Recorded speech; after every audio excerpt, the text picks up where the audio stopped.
This is a content warning for the following vodcast or podcast that you are about to consume. If you are sensitive to violence, gore, body horror, torture, or even violence against children, then this might not be the podcast or vodcast for you. Hello everybody, my name is Armored Otter, aka Alexander Beauvais, and I want to thank you so much for watching the premiere episode of the Beating Hearts of Malmouth, leg 1 of our Grim Dawn Dungeons & Dragons campaign. I am so excited. We've been working so hard behind the scenes to make this as good as possible, and I've got 3 incredibly talented people with me as well. If you guys just want to say something simple about yourselves, not your characters, we'll get to that in a second. Why don't we start with you, Guy? How you doing? I'm doing great tonight, feeling excited, and the most important thing is to note that my glasses match my eye color. This is essential. It's essential. Mari, how are you? I am doing fun and fabulous, my friend. I am ready to roll the d20s. Oh, baby. Hey. Love that energy. Last but certainly not least, Mr. David, aka Hijinks the Mule. How are you doing today? I am doing so well. I am so excited and so ready for this in my body and mind and soul. My loins are girded. Let's do it. That's right. All right. So as long as everybody's loins are girded, let us begin. Yes. Come on, guys. Woo! Let's give a little cheer. Woo! This is our first episode. It's fucking exciting. Yes. The sun is hanging low in the sky over Cairn. Strips of thin white clouds barely obscuring it as it's dipping lower and lower along the horizon, silhouetting the beautiful Malmouth city skyline. Giant gilded domes and spires that seem to reach up towards the heavens. We sweep through the city streets beyond the Crown Hill, where the cobblestone streets are neat and paved, where people are dressed as if they're going to the fanciest party you've ever been to, where no one is really in a rush, where gardens are nice and tidy and manicured. We sweep through the Steel Cap district, where massive factories are churning out puffs of black smog obscuring the evening sky, where beleaguered and belabored workers are just now getting to leave their very strenuous jobs. And then we also sweep through the Candlelight district, where sewage and refuse openly flows. The poor and despondent are begging on the side of the streets for any crown that might be tossed their way. We move past the massive gates of Malmouth with a giant steel portcullis barely held on by massive titanic chains, and a fantastic wood and steel drawbridge that is holding a handsome, if not rather haggard family of 4. The mother, the matriarch of this family, has a long, sort of dusty blonde hair, sun-bleached and freckled skin, smile lines across her eyes and across her mouth, and she has a smile that seems like it could break at any moment.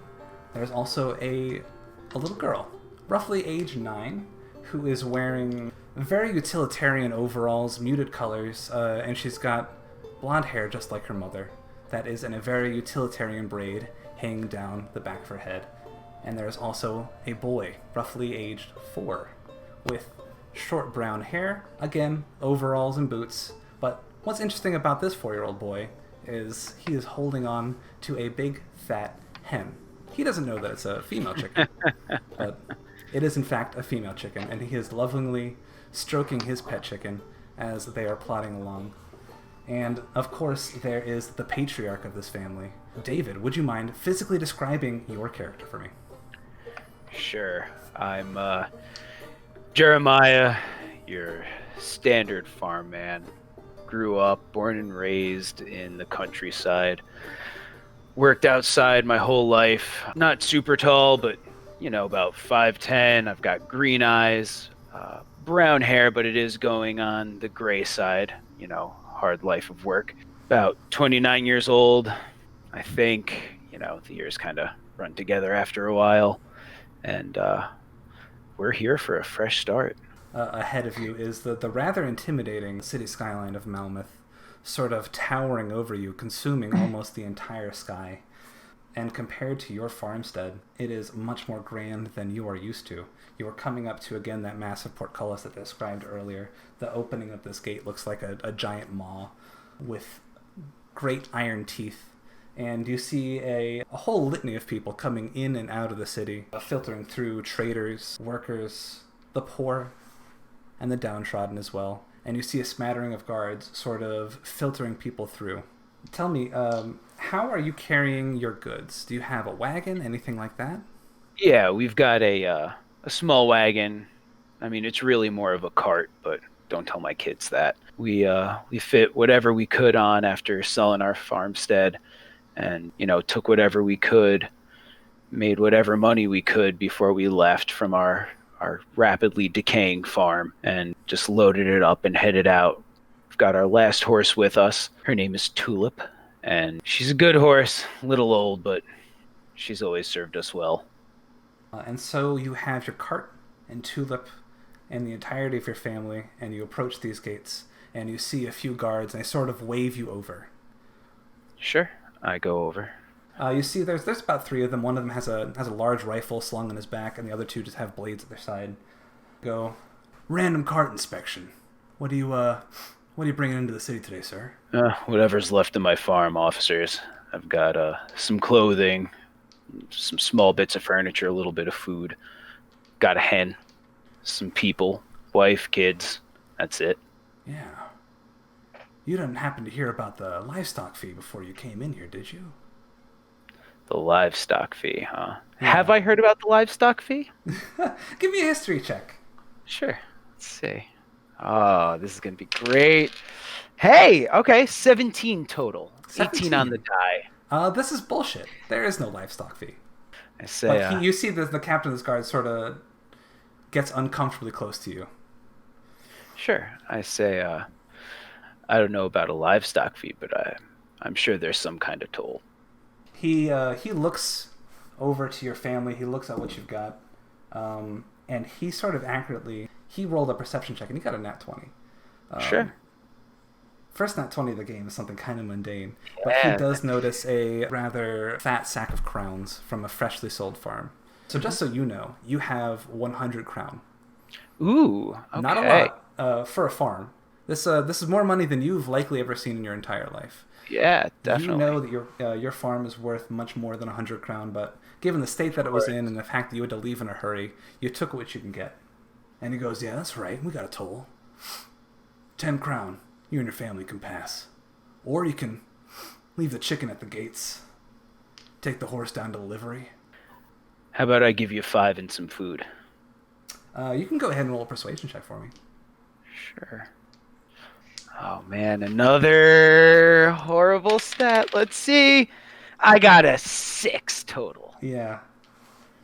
No, we're going to need 10 crowns. Yeah, that tracks. I give them 10 crowns. You can see Lucy sort of...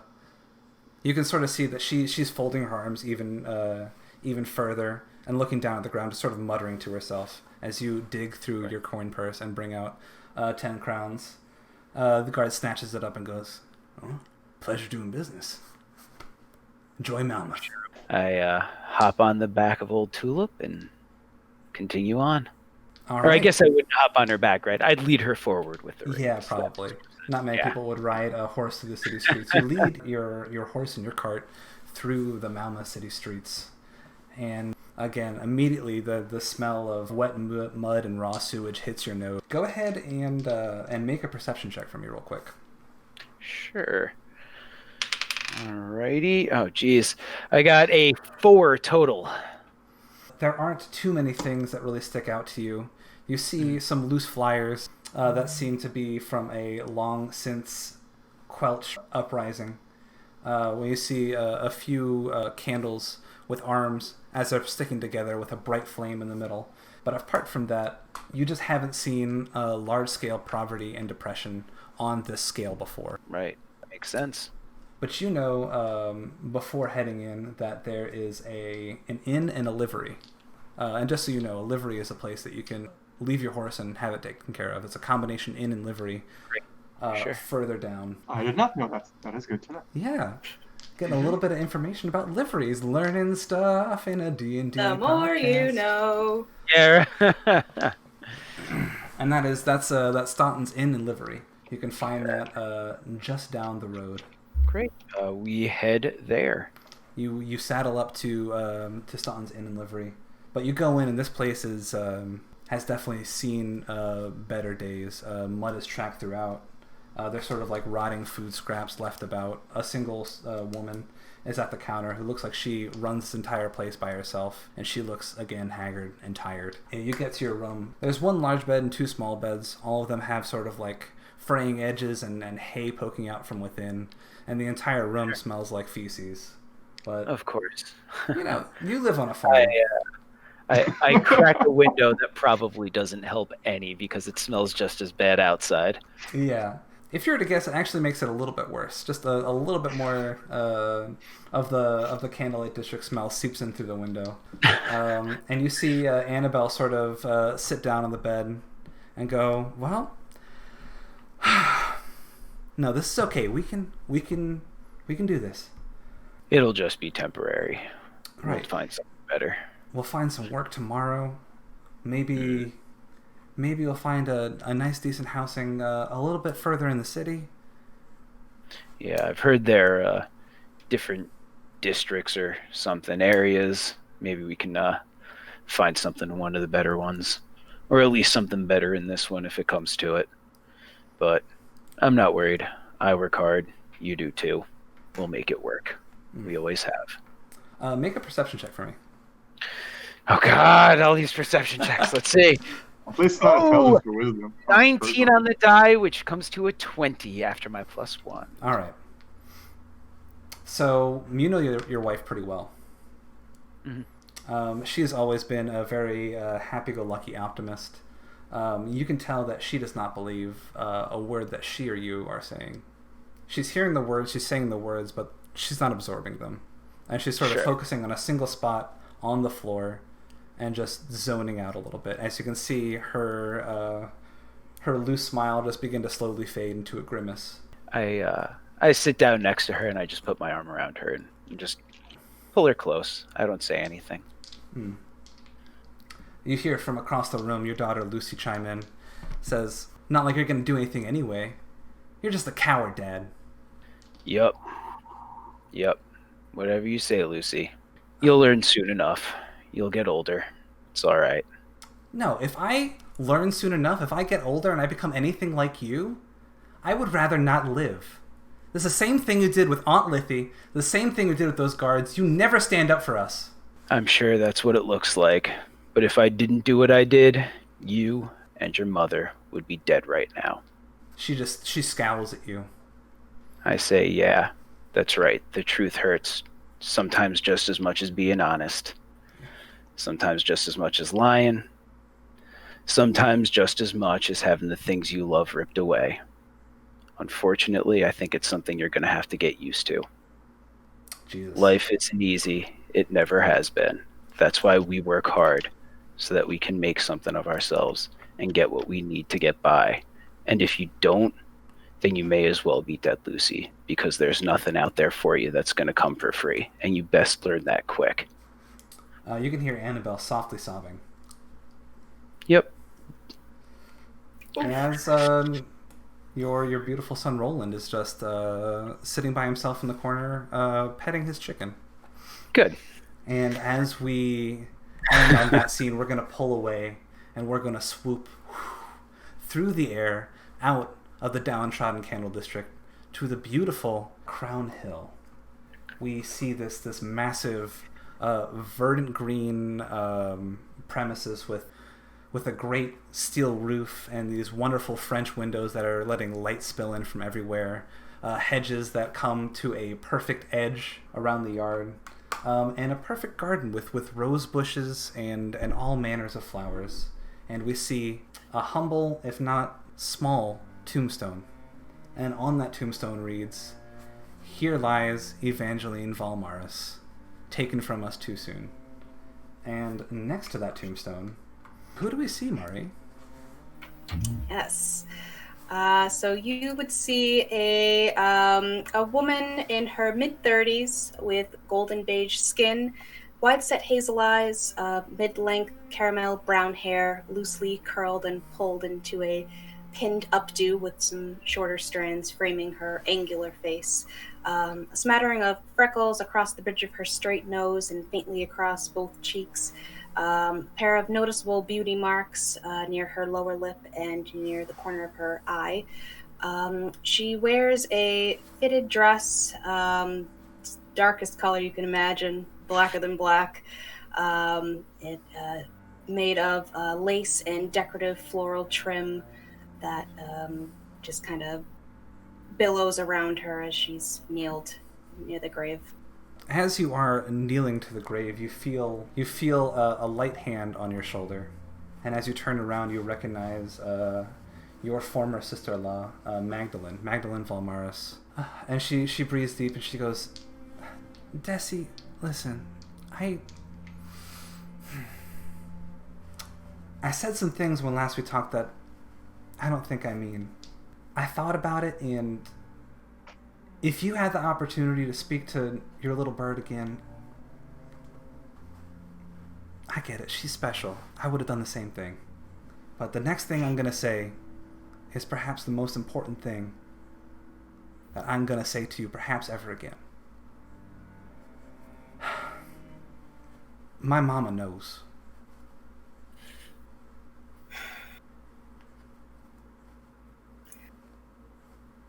And what does she think? She's called the Luminari. They're on their way now. I need you to be calm, to be strong, and do not fight back. They will kill you if you give them a reason to. I can't believe she's done this. Well, can't you? Well, of course I probably can imagine it, but just... My God. Magnolia, I can't stay here.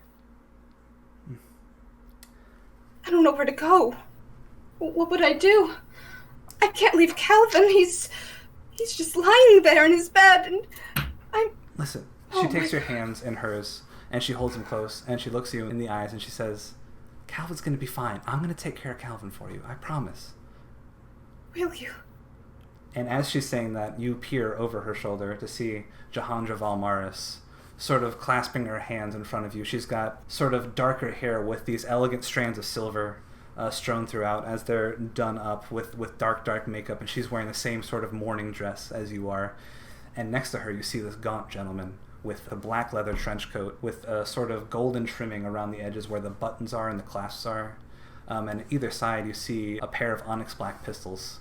And even though he's far away, you feel this sort of like unsettling cold coming from his direction. He's got the raven black hair that's thinning on either side that culminates to a widow's peak and dark bags underneath his eyes. And you see Jahandra point to you. And she goes, "Inquisitor Margrave, there is the apostate." And you see Inquisitor Margrave hold up a single hand to you, as if telling you to be calm and to stay where you are. Magnolia, you need to listen to me. Anything happens to Calvin, I don't care where I am, but you need to find me and you need to let me know. I will be back. I promise you this. I will find a way to wake him. Desi, do not run. There's no escape. You just gotta face the music. Don't do this. I'm frightened, though. And as you say that, you start smelling stronger than before. The scent of lilac. You taste on the tip of your tongue the sharp taste of lemon and confectioner's sugar. As you hear a voice come from at the back of your skull, whispering right into your ear. That goes, "Mama, don't let them take them from me. I can't lose you again." I know, Evie. I won't go with them. And she's gonna start backing up and away. Okay, as you start backing up and away, you see Inquisitor Margrave goes for the pistol on his hip, with his other hand out, and he starts walking towards you with a very brisk pace, still hand on his hip, over his holstered pistol.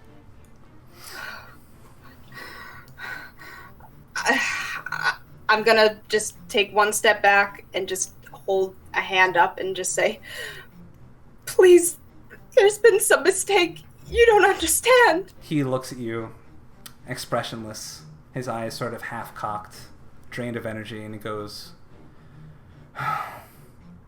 if you think I'm gonna fall for that, you're mistaken. You reek of necrotic energy. Can I just... Is there anywhere I can run? You can do whatever you want. This is D&D, baby. Well... But he's probably a pretty good shark. He's marching towards you with intent. Oh, God. Decisions. I mean, there's nowhere I can really run to. He's a close enough shot. Shit, man. Damn it. I'm not... Nope. Fuck it. Not doing it. I am going to just... I'm going to close my eyes. Mm-hmm. And I'm going to just hold the board as close as I can to me, as tight as I can. And I'm just going to say, Evangeline, I promise I'm not going to let anything happen to us. Mama, don't let him take you from me. I'm going to hold the board, and... as soon as you hold the board out, you see a sort of look of realization sort of wash over Inquisitor Margrave's face. He just looks sort of a little hurt and a little shocked. And he goes, I'm in trouble. where did you get that board? It's none of your business where I got it. It's mine now. And you're going to stay away from me. You're going to stay back. And she's going to raise her hand up. And she's going to keep the board. Don't do anything stupid, Miss Valmaris. You've been through enough. I've been through enough. You have no idea what I've been through. I'm not going with you. And going to fire off an Eldritch Blast. Yes! I am playing. Okay. Roll for attack. Yeah, buddy! Oh my god. First, let's do this. That's a 12 to hit. 12 to hit. You, what does your Eldritch Blast look like, by the way? Yeah, okay. So this Eldritch Blast has it's a mix of colors. It's a lilac hue, but there's also just kind of a darker violet to it. So it's a mix of purples, and it's kind of a flare to it, like almost like a flame, but just kind of spectral in a sense. But there is real power behind it. So you're grasping the board in one hand. You put out your other hand sort of out in an aggressive pose, and these beautiful violets and lilacs twist together and form a single point and shoot out like an arrow from the center of your palm, and they whiz right over Inquisitor Margrave's shoulders and just sort of shatter a bust further into the garden. And you see both Magdalene and Jahandra look over to the bust and then look back at you, sort of both literally clutching their pearls. As you see Margrave, he starts whispering some things under his breath, and then he puts his hand out. Actually, no, you were going to make a Constitution saving throw right now. Oh boy. Yeah, it's actually okay. That's a 14. That's a 14. Surprisingly enough, that is not going to be enough to save this particular Constitution saving throw. Oh no. Oh no. He's high level and stuff, man. I mean... So what's going to happen is you're going to see these strands of blue light coming out of his mouth, and sort of almost like wisps of cold air. As they encircle you, you sort of feel your body get cold. You feel goose pimples sort of crawl up your arm and down your fingers. As in the base of your skull, echoing throughout your head, you hear these words, and this pain starts radiating from the back of your neck all the way through your face and down your body as you feel this, every muscle in your body seize up and freeze. I've been reading the lore notes, man. And you are going to briefly lose consciousness. And we're going to see Miss Desdemona Valmaris passed out in the Rose Garden, clutching her board. A very surly Inquisitor Margraves slowly approaching you as we go up and up and up into the sky and zoom through the Steelcap District. We're going to twist through alleys and shops until we find a very nondescript wall, and we're going to move past that wall. And inside that wall, we're going to see a massive rotunda of blues and golds with massive pillars reaching up towards the vaulted ceiling. And way in the back, we're going to see a massive set of double doors. We're going to push past those double doors, where we see an old man wearing some black and golden robes with a long wispy beard with some frayed ends at the very tip of his beard. Some of his hairs have sort of burned and singed and curled upwards, as well as one of his eyebrows seems to be singed as well. He's roughly 70 years old. He's lithe and skinny, and he's sort of sitting over something. Across from him, if you don't mind, give us a physical description of Mr. Avery Locke. For sure. Avery Locke is medium height. Generously, I'd say medium build, but he's actually, he's got pretty slim shoulders. His features are pretty slight and delicate, aristocratic, but he's actually surprisingly tanned for his station. He's dressed in clothes that are fairly fashionable, but worn kind of carelessly. His hair, which is normally about shoulder length, is tied in a bun, which is to say most of it is tied in a bun. It's not the most careful do. So you are poring over this artifact that you've been poring over for a very long time. In front of you see this black orb that almost looks like, if you look at it from the right angle, almost looks two-dimensional, like it's flat, but then you go around and it looks to be almost pulsating with energy. Every once in a while, it'll just pulsate out, and you'll notice that these shards of rock will expand outward, where a green light will seep through, and then they'll shake and vibrate and close back up again. And then the man across from you, who you know is Vault Keeper Olgath, will go, "Oh, Locke, it did it again!" See, it's fascinating. What did you have? I had 13 seconds. 12, maybe? Let's call it 12 and a half. You know, Locke, I like math. We've been studying this almost every day for the past 3 years, and I have to say, I haven't grown bored of it, not one bit. How about you? No, it's fascinating. What I mean, is it? I don't even know what this energy does, but it wants to do something. This orb lay dormant until you walked in. It was just a Sure. rock for all I knew. I didn't even know why it was in my vault to begin with, and you walked in, and now it's doing this! Might be reacting to something.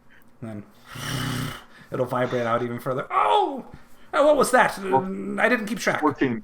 14? 14. He jots that down. 14 seconds. Yes. Fascinating. And roll a perception check for me. What do I get with a 19? With a 19, while the sphere was vibrating, you felt a presence who was not there before sort of looming over your shoulder, watching you. And ladies and gentlemen at home, first roll was a 20. Nice. Is not coming into focus. Just Believe like me.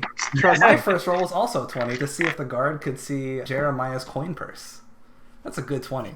Yeah, you noticed. I look over my shoulder. I will, since you rolled so well in that, I will allow you to just know who this person is without looking over your shoulder. You're no stranger to this sort of happenstance. Inquisitor Donald Lucky, who has a bad habit of teleporting into places that he's not generally allowed. And you also hear a sort of obnoxious chewing coming from over your shoulder. Donald, how can I help you? Professor, I want to know what you did. Don't be shy. I do a lot of things, unlike some people. Okay. Fair enough. I just want to know why Inquisitor Margraves wants to tear out your throat. Surely you misheard. I sort of interpreted that from the look on his eyes, and it was definitely like a look that I've seen before, of a man who wanted to tear another man's throat out. And then he told me to fetch you. So I would go talk to Inquisitor Margrave if I were you. Right away. Oh, Olgaf, you have to try this jerky. And he hands Olgaf a piece of dried meat. And he goes, oh, Locke, he's in the stockades. And that's where I'll be. Have a good one, Olgaf. If I'm not back, just pack up my stuff. And Olgaf goes, cover your throat. Defensive position. Defensive. If you need to appear smaller than you are. I tighten my cravat a little. You tighten your cravat just a little bit more as you walk down the hallways of the Luminari headquarters. It's sort of a buzz with activity. You see no more than 24 men and women, all dressed in standard Luminari garb, which is black leather with gold clasps and a tri-corner hat. All sort of doing various things, looking over their firearms, taking notes, having an in-depth conversation over a battle map. And you make your way down the hallway to the stockades, where you see Inquisitor Margrave, and his arms are crossed, and he goes, Inquisitor Locke, got a new prisoner today? Got a lot of new prisoners. Why don't you look and see who it is? Tell me if you recognize her. I don't look, by the way. I just say, yes, I do. Why do you think I picked her up?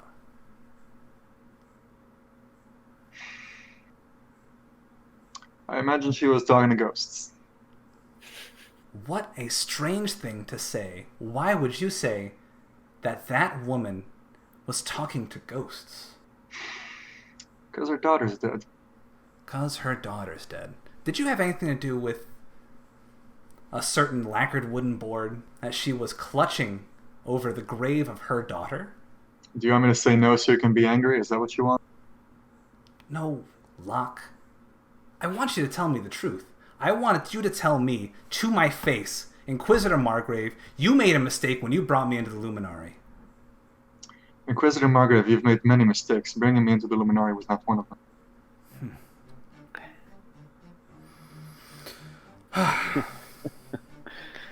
All right, Locke. By the order of the Luminari, I hereby arrest you. Hands behind your back.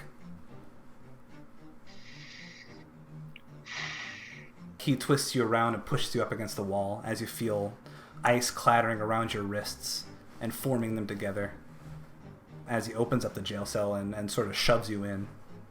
And inside, of course, you see a still unconscious Desdemona Valmaris. Inquisitor Margrave looks at you and he goes, all right, what the hell am I going to do with you, Locke? What would you do to you if you found out that you were purloining dangerous artifacts and handing it out to civilians? What do you think the appropriate punishment would be? Same thing you do with everything, I suppose. Lock it away if you can't use it as a weapon. Oh, Locke. As he says that, you hear a set of footsteps walking down the stairs into the stockades behind you. And you see a man with a very particular look about him. Why don't you roll a history check for me to see if you know who this man is? Well, it's not Donald, so I'm happy. It's not Donald. And my second roll of the night, ladies and gentlemen, is a 1. All right. All right. The other side of the coin. There you go. History is your bag. You care about large, sweeping, big picture things. A single man, as long as he didn't change the course of history, is nothing to you. And while this man is influential, change the course of history, he did not. At least not that you know of. You see a man with sort of frazzled graying hair around shoulder length. You see half of his face is sort of tinked out as his right eyelid is drooping, as the rest of his face looks sort of more lively. He is dressed in this very, very elegant, almost way too grandiose surcoat. That's like navy and gold and has golden clasps, almost like the Luminari. But he walks in and goes, "Oh, Inquisitor Margrave, you're needed elsewhere." Sir? Margrave turns around and goes, "I don't take orders from you." He goes, "No, don't take orders from me, but take orders from the crown. And you notice the seal of the Emperor on this specific envelope. He hands it to Margrave. He opens it up, breaks the wax seal, takes out the letter, looks it over. He goes. He slams his fist against the wall and he goes, "All right."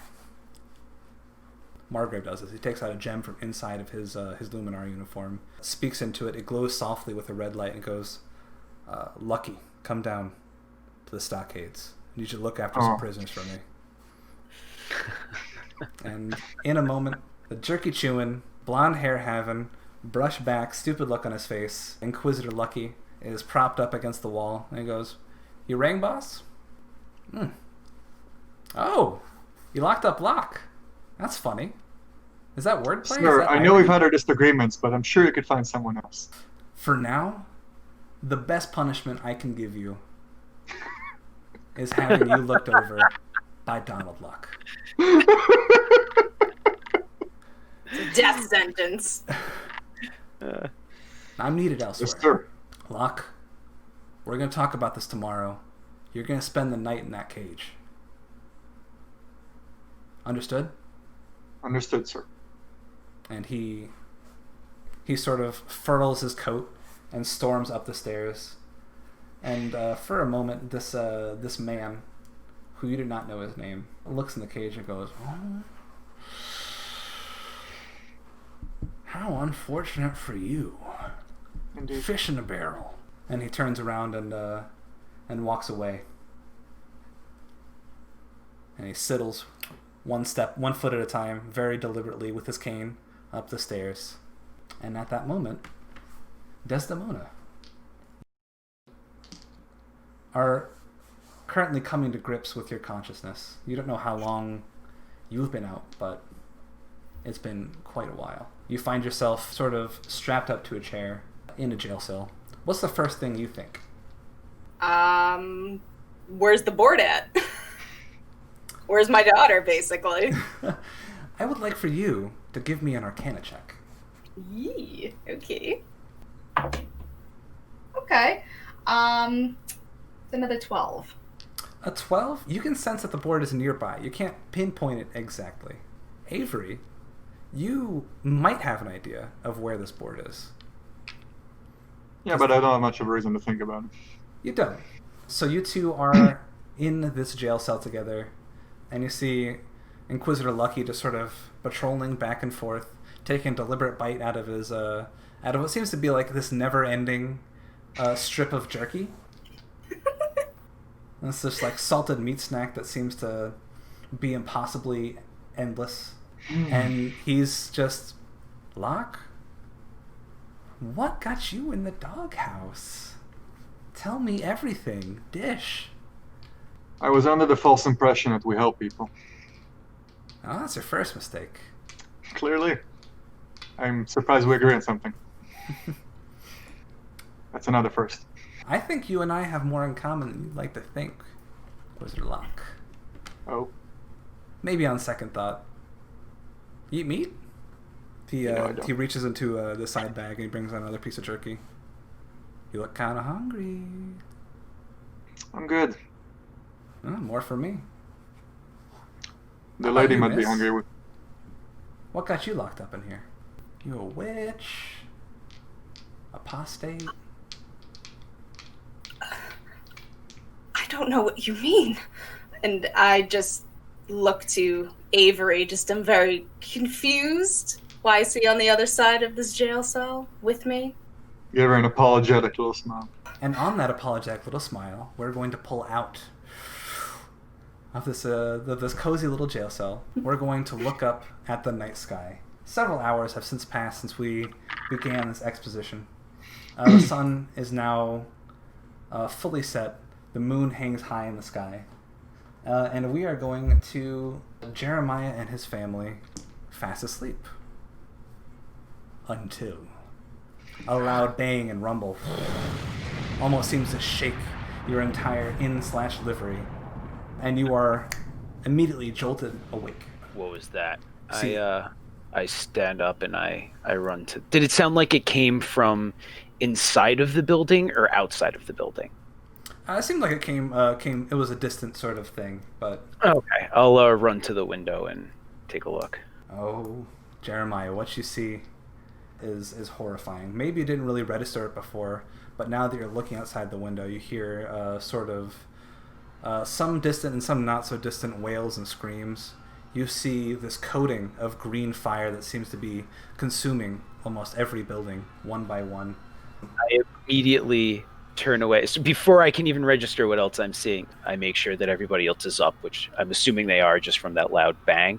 Well, you turn around, you see Annabelle is up, and Annabelle has gotten up Roland, but you don't see Lucy. Of course. Annabelle All right, goes, Annabelle, Lucy! we gotta find her. Why would she do the sane thing? Strong-headed girl. All right. We gotta find her, and we need to go. Give me an investigation check, really quick. And I'll tell you what, you can do it with advantage because Annabelle is giving you the help action. Thank you. All right. You're both sort of scouring the room. Ooh, well, the first one is a 19 with my -1 makes it 18, but still pretty good. Second one, just in case. We're not going to talk about that second one. Good. 18 it is. Because you notice at the corner of your eye, under Lucy's pillow, is a little slip of stationery that you recognize as a page out of her journal that you gave her to sort of keep up with her literacy and sort of journal her feelings early on. Sure. I'll grab it, and I hand it to Annabelle because she's better at reading than I am. Yeah, Annabelle takes it out, and she sort of reads it silently to herself, and she goes, oh my god. She's going to Ugdenbog. I just take a moment, just even through all the chaos, I just take a moment and just... Yeah, that tracks. All right. Okay. Well, she breathes which deep way and she is the goes, spot from here? Maybe we can find her on our way, if we can catch up with her. Roland, grab little Clucker, we're getting out of here. yeah, and you see Roland has his chicken tucked under one arm and the other arm is clasping Mommy's hand. And she goes, all right, sweetheart. We're following you. All right. Now, I would know where Ugdenbog is-ish, right? You lived rather close to it. I would like say somebody who yeah. Who lived close to it. You lived just south of Malmouth along the coast. Ugdenbog was a feature near you, certainly. Okay. So yeah, So I start heading... So I guess I start heading towards the entrance / the gate of the city that we entered through, because that'd be the one that she's going to try and head out of. Yeah, almost certainly a straight shot from where you are. Yeah, perfect. And we're going to look for her. Depending on what it's like when we immediately leave the inn, I'd try and get the cart and horse so I can load everybody up. Not this stuff. We're not worried about things. This is just for ease of movement. But if it looks like it really is just a madhouse out here, I think it's faster if we just book it. Gotcha. I'll carry Roland. I'll pick Roland up, and we just start running. I've got Roland in one arm and Annabelle's hand in the other. But yeah, we start heading south, and hopefully we can find Lucy on the way. So you would need to exit the inn part of this inn/livery to get to the stable part of this livery. As soon as you open the door, you're almost immediately hit with this ungodly heat. Like, almost as if you opened an oven. You feel this warmth sort of wash over you. Yeah, I close that door immediately and we just head out the main door. We're on foot. But as you are passing by the stable, your wife Annabelle sees this pitchfork that somebody uses for cleaning out the muck from the stables, demucking the stables. And she goes, we might need something to defend ourselves, sweetheart. All right, you take the boy. And we just swap. Yeah, she's... I think if possible, if there's like a rain barrel around, I'll take the lid off and use it as like a makeshift shield if I need to. Yeah, go ahead Rain barrel and... poor man's sword and board.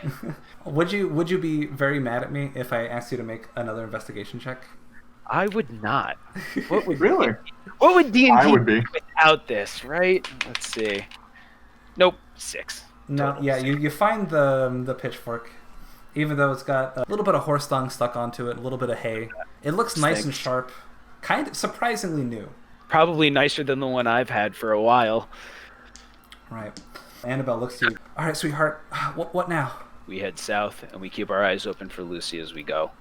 We need to make as much distance between us and whatever the hell it is that's going on. As you're saying that, you see a man run out of one of the alleys and sort of stumble onto the ground and skid in front of you, and he gets up and goes, the dead! The dead are coming! And then he gets up again and starts sprinting past you as Annabelle gives you the sort of horrified look.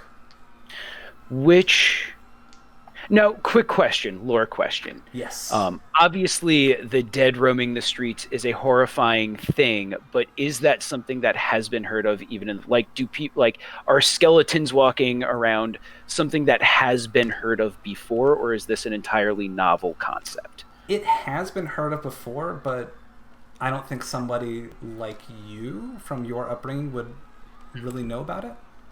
Okay. Which direction was he running from, and what direction is he running to? The guy who... He was running from the heart of the city. He was running from the direction of Crown Hill. And as you are out in the city I'm streets... still heading south. I'm heading opposite direction of Crown Hill anyway, correct? Correct. Okay, then that's fine. We just keep heading south. I keep Annabelle and Roland next to me as we go. You know, I'm gonna keep one hand on the pitchfork, but one hand on her, and we're just gonna try and essentially bulldoze our way through and keep eyes out for Lucy as we go. Yeah, you bolt it down the street, moving almost impossibly fast. Your adrenaline is really carrying you. Your heart is beating in your mouth and your ears, and even though there's a cacophony of explosions, roaring fires, and screams all around you, it's almost at this point getting drowned out by the rhythmic whoa whoa whoa whoa whoa whoa of your heart just leaping out of your chest. My heart is actually beating really quickly right now. This is so exciting. Your hand is gripping Annabelle's, and you're holding her close, and she is holding Roland in her arms. As you see this you run down the street, as you see this sort of mass of people clattered up against the portcullis that has since been closed and the drawbridge has been shut. And you see just a bunch of people sort of scared and confused at the front gates. For the first time, I just think, fuck. Do we see Lucy anywhere? Because if the gates are shut, hopefully she either got out before they shut, but if not, that's actually so two things. I want to keep an eye out for Lucy, but I'd also like to try and ask somebody when the portcullis was shut. Like, how long has the portcullis been shut for? Okay, so first of all, make another investigation check to see if you can see... Actually, this will just be a flat perception check. To see if you can spot Lucy in the crowd. May I argue advantage, since my wife would be looking for her as well? Of course, yes. She will give you the help action.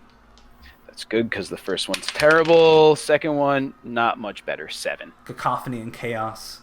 You can't make out individual faces. It's almost like a sea of people that are all sort of meshing together. Okay. And how long has the portcullis been shut for? You want to ask somebody? Yeah. Okay. There's a woman who's sort of dressed in this sort of like dress-down bonnet with a very simple green and cream dress. And you walk up to her and ask her, how long has the portcullis been shut? And she goes, I don't know. Long enough. We're trapped. Oh, we're going to die here. Oh, the dead are coming. We're going to die. I look at Annabelle and I say, all right, if we're lucky, Lucy got out before it left. She's a smart, strong girl. You're not going to like what I have to say next. I hope you can hold your breath. We're going down. And I look for a sewer. Oh. You would know that there are sewer grates, sort of larger coverings towards the edge of the Candlelight District, as well as manhole covers sort of in the middle. So manhole covers might leave you a bit more exposed, and then of course you're going to have to figure out the logistics of you guys dropping down one by one into a manhole cover. But you might find one quicker, where if you go for the big large opening sort of openly spilling into the streets, you'd have an easier time just sort of running into there. I think that's what we're going to go for. But before we do, if possible, I'd like to take one last glance, see if I see Lucy before we go. Okay, this is going to have a cost. Okay. So, Yeah, it's his daughter. It's my daughter. I gotcha. gotta look for So her. you guys are gonna stick around for a few more seconds just to give another quick scan of the crowd. I'll roll her perception different from or apart from yours. Okay. Okay, she rolled a 16. I rolled an 18. Oh, okay. So you scan through the crowd, and you notice that there really isn't any children here. You see, for some strange reason, there are only adults here. But yeah, you don't see anyone who's roughly Lucy's height, anything like that. Just a clattering of adult men and women sort of shaking this portcullis, screaming fruitlessly to get out. And as you do that, as you confirm that Lucy's not in this particular group of people, you hear moans and shuffling coming from behind you, as you sort of see just a few at first, but more trickling in behind them, of freshly dead corpses just sort of mindlessly ambling towards you. You feel Annabelle's hand grip yours a little bit tighter as it gets... Yeah, I grip hers back and I say, all right, Lucy's not here. Hopefully that's a good thing. We gotta go. I'm not gonna lose the rest of you. And we go to the sewer. You notice in one unobstructed pathway that is not getting filled up with the dead. As you run through, it's getting narrower and narrower. Here, the buildings are getting closer and closer together, almost like this doesn't feel like a pathway anymore, but you can still sort of squeeze on through. At this point, Annabelle can't hold on to Roland and squeeze through at the same time, so she puts Roland down on the ground and sort of has him... If possible, before it gets that tight, I'd put them in front of me so that I'm between whatever's behind us. Gotcha. And that's a good call. You feel it getting narrower and narrower as you see sort of a group of dead shambling sort of slam into the wall and scrape towards you mindlessly. I tell them to keep going. Go, go. As you do, you can see the flesh scraping and breaking off against the wall as they are just using every bit of force and momentum to push their freshly dead corpses towards you. You see flesh and viscera rip off of them. Blood is staining the walls around them as they look at you with a hollowed out gaze in their eyes as they just crash forward ever steadily. You hear the voice of Roland go, "Little Clucker, no!" As he's not really as obstructed as you and Annabelle are, runs after his chicken and sort of darts off ahead into an area you can't see. No, stay with us. Roland's gone. He's gonna do. Yeah. And you see Annabelle going, oh, Imperion, no, oh God, and she's Annabelle, just go. Yeah, and you see Annabelle, even though she's still struggling with it with her adult frame, she's moving as absolutely fast as she can, squeezing her way through this narrower and narrower pathway. As you see, eventually she breaks out from the two buildings and spills out, and she goes running in a direction. I just fight my way out as best I can and follow after whatever direction she went in. You feel a single dead hand grip your shoulder as another claw sort of comes down, but it's just going to sort of limply bounce off your leather gambeson, as they really don't have a great range to strike you. Good. You eventually squeeze your way through. I try and ignore it. Yeah, I can't get distracted right now. You get out, you turn to your right, and you see Roland has grabbed his chicken, and you see Annabelle is sort of lunging for Roland to grab him and keep him safe. But you also see, almost like a blur, like inhumanly fast, this hulking green monstrosity sort of rushes up to them and with a massive sickle-like arm raises it up and swings down. No. And you have one moment. No. Yeah, how far away am I? Let's say they're about 120 feet away. Oh, so I definitely can't get there in time. So I am going to run as far as I can forward. I pull out a hand axe, and I know that it's not going to reach, but I try my best to throw it. You see it's raising its grotesque, mutated sickle arm up in the air. Yup. And it's going down. You take your axe and you let it loose. It sails through the air. Oop, hon. That's the first one. First one's a 13 plus... so 13 plus 5 is an 18. Yeah, you see this axe sail through the air, possibly the adrenaline of the situation, possibly your instincts as a father to preserve the best you can. You find an ungodly amount of force to put behind this axe. You throw, it sails through the air. No! and you see it lodges into the side of this. First of all, roll damage. This is going to be 6 damage. 6 damage. It's a healthy chunk. You see the axe lodge deep into this monstrosity's bulging and malformed body as green ichor and blood sort of seeps out of it, but it doesn't flinch. Its course does not change. It knows one thing, and that's to kill whatever's in front of it. And it swings down, and you see Annabelle look up in that moment. You hear her sort of let out just a little whimper as you hear this horrifying bone cracking and splurting beneath it, as just blood and viscera is sprayed everywhere. You can't tell what's what. What would you like to do? I think I go up and I try to fight this thing, at least for now. Yeah, I'm not going to make you go through the whole 2 rounds of combat to dash up to him. You can run up to him and get a running stab. Let's see. 15? 15 will hit. Go ahead and roll more damage for me. All right. Another 6 damage. Another 6 damage. You can see that this monster is bloodied. In technical D&D terms, this monster is bloodied. It's going to turn. It has what looks to be a human head with absolutely no face, and it swings its grotesque body towards you. And again, with sort of a gurgle from deep within it that you can't really tell where it comes from. It swings its hammer arm down once again, and it rolled a 6. Yes. Even with its considerable bonus to hit, that is not going to hit your 15 AC. So having that adrenaline, you're going to be able to dodge to the side, and you're going to get a good look at the now grisly scene of your wife and son. Is this thing still, quote unquote, alive? Is it still moving? Certainly. I don't take time to register them until this thing is no longer an immediate threat.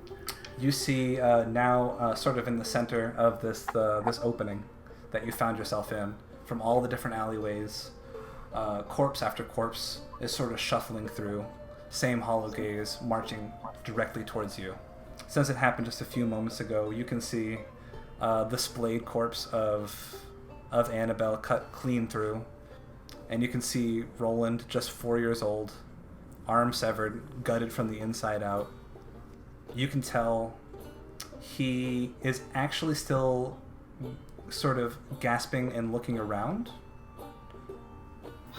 And he looks up to you and goes, "Dad, is my chicken okay?" And he's just looking at you with sincerity in his eyes. Say, "Yes, son. He'll be all right." Okay. All right. This beast is still here. Other things are closing in, right? You see. Okay. Can I make a medicine? I feel like I probably don't even need to. There's going to be no saving Roland, right? Like Jeremiah knows that. So he's seen wounds before. I can tell you that these are mortal wounds. Certainly. Is it okay if I think Jeremiah would know that? I can roll for it. I just feel like... No, I think that intellectually you would know that. I don't know if emotionally that would register. You would know that, certainly. He loves his family more than anything else. I think he reaches down and takes Roland. He'll check later. He'll pick up Roland. And then, if possible... oh, yep. I'm going to say that in order to pick up Roland, that would be like in action, and I believe this monster would get an opportunity to attack on you. How close are the other dead that are here? They wouldn't be able to attack you in one turn of combat. They're about 50 feet away, so it take one turn of combat from the close in, and then one turn of combat from them to attack you. I think he picks up Roland and then runs. If possible, as a bonus action. There was a locket. There's a locket that I gave Annabelle years ago. It's got little portraits inside of the kids on one side and us on the other. Can I just snap that from her neck? You Item reach interaction? down, Jeremiah wants everything. you grab Roland, you bring him up to your chest. His blood and innards are spilling on you, but Yes, they you're are. cradling with both arms. You begin for a moment to think, I need to get out of here. But then you see twinkling in the blood and the viscera that locket that meant so much to you. Mm-hmm. You kneel down. In a swift action, you grab it. And as that happens, the creature with a massive sickle arm is going to come down and attack you. It's sailing through the air. What's your AC? It's 15, right? It's 15. Okay. So with bonuses, this attack is a 16. All right. It hits. It sails through the air, and you feel this sort of shimmering field of energy sort of surround you for a brief moment. As you could have swore the sickle was coming right towards you, but it sort of gets repelled off as you see what looks to be a 12-year-old girl with massive burn scars over her face, sort of holding her hands out in front of you. And she says, "Sir, I need your help." Still holding Roland. I just say to myself, more to myself than to her, just like holding Roland, if somebody needs help, you help them. And I run towards her. We're going to go back to Desdemona and Avery Locke. Desdemona and Avery, you are in a jail cell, and Inquisitor Lucky is looking after you. And do I still have handcuffs on, or did they like melt away by now? At this point, they melted enough for you to snap out of them. But after a few moments, you hear the same sort of rumbling and cacophony from the outside world. And Inquisitor Lucky looks at you and goes, "That's a mite odd. What do you think that is, Locke?" How should I know? Well, beats me. All right. You guys don't go anywhere, okay? All right, buddy. And he vanishes out of there and vanishes back, and he goes, oh, by the light of Empyrean. Oh gods. What is it? Donald, spit it out. Donald, talk to me. What's happening? Here's the deal. Malmouth is on fire, and the dead are walking the streets.